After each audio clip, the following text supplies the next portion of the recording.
많은 이들은 쓸데없는 일을 한다고 말렸습니다. 그래봤자 변하는 것은 없을 것이라고. 부패 권력을 향해 저항하는 것. 그러나 우리는 싸웠습니다.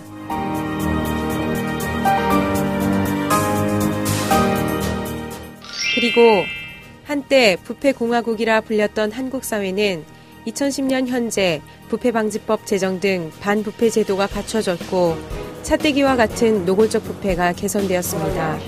우리 사회가 이렇게 변화 발전하기까지 수많은 사람들의 용기와 노력이 있었습니다. 그 맨 앞줄에 서 있는 사람들이 바로 양심의 호루라기를 부는 사람들, 공익제보자들입니다.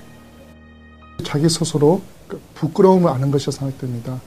양심선언을 하게 된 것은 우리 중대원들이 젊은 친구들이 왜 군에서 선거를 하면서 민주주의에 반하는 선거를 하느냐라는 말을 들었을 때, 그리고 소신을 지키려고 하는 중대장께서 군의 압력에 의해서 소신을 꺾었을 때, 그런 걸 보면서 부끄러움을 많이 느꼈고, 그런 부분들이 좀 바뀌어야 되겠다라는 마음에서 이제 그런 걸 알게 된 것이죠.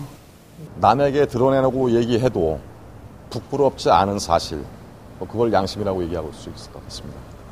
제가 이 자리에 서 있는 곳은 제가 지금 근무하고 있는 그 직장입니다. 그 내부 고발로 인해서 많은 국민들이 수혈 감염 사고를 겪지 않는다는 거에 대해서 제 의무, 조그만 의무를 다했다고 생각을 합니다. 나의 경우는 양심이라고 어질 양자가 아니고 두 양자로 볼 수 있겠습니다. 두 양자, 두 가지 마음.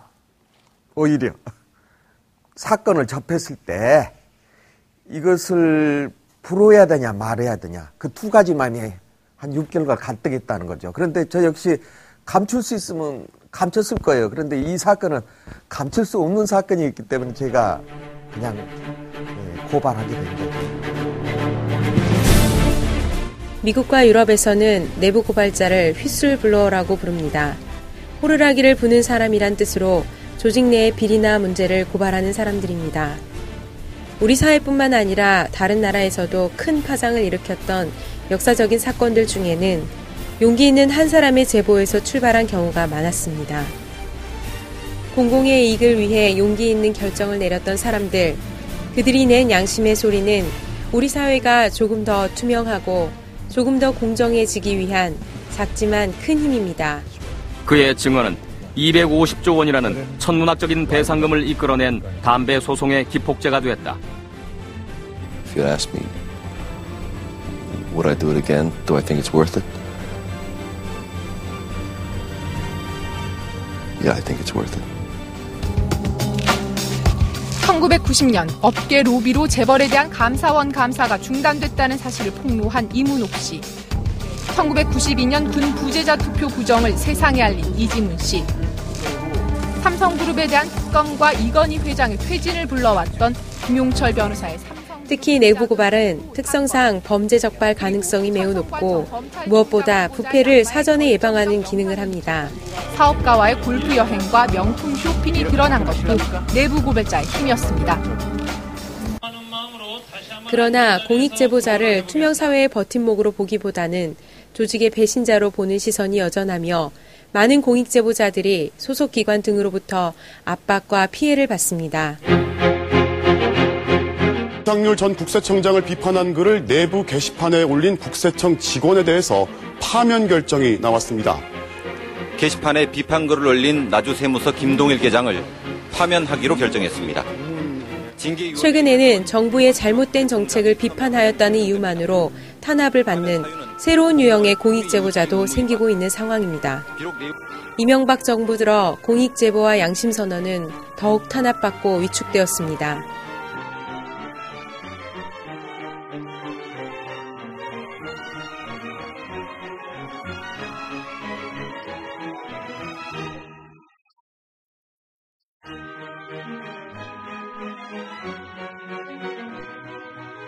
연구 중인 국책연구기관의 한 책임연구원이 정부가 매일 대운하 찬성 논리를 내놓으라고 요구하고 있다.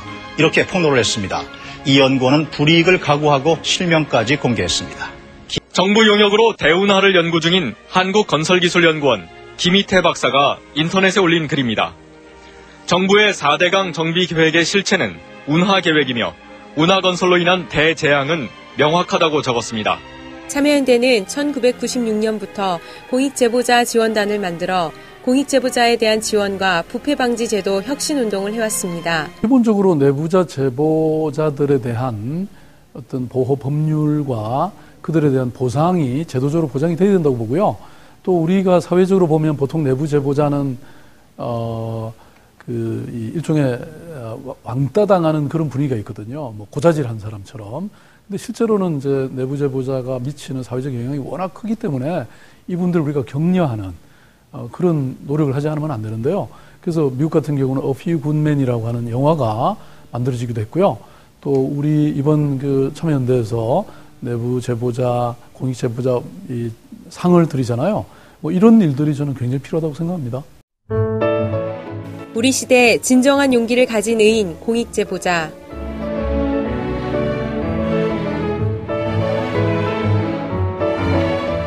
(1990년) 이문옥 감사관의 내부 고발부터 2010년 이두희 씨의 양심 선언까지 부정부패를 고발하고 권력기관의 권력남용에 맞서 민주주의의 후퇴를 경고한 공익제보자들은 양심의 호루라기를 부는 사람들, 우리 시대 진정한 용기를 가진 의인입니다.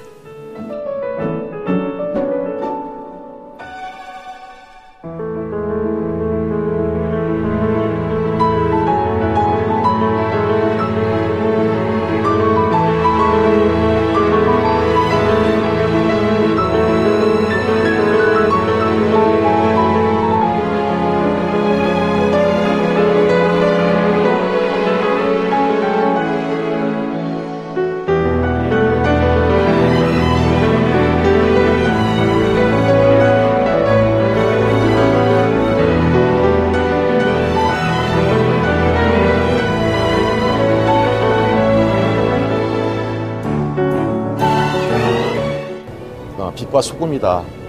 정말 세상을 밝게 밝혀주는 것도 되지만 또 세상이 부패할 수 있는 그런 부분들을 바로잡아줄 수 있는 그런 역할을 하는 사람들이다 하고 생각이 됩니다. 부패 바이러스가 창근에 있는 사회에서 이거를 막을 수 있는 어떤 예방주사로서의 그 공익제보의 어떤 필요성, 사후의 어떤 고발의 의미도 있지만 그렇게 생각됩니다. 사실 공익제보 그 한 사람의 그 예침으로서 사회가 큰 변하고 예산 낭비라든가 여러 가지. 그래서 그거는 사실 온 국민이 이렇게 따뜻한 그 사람으로 인해서 햇살을 받게 되는 겁니다. 거짓과 불의 앞에서 용기 있게 정의와 양심의 목소리를 낸 모든 공익제보자들. 바로 여러분이 세상을 바꾸는 희망입니다. 대한민국의 양심, 여러분들의 용기를 응원합니다.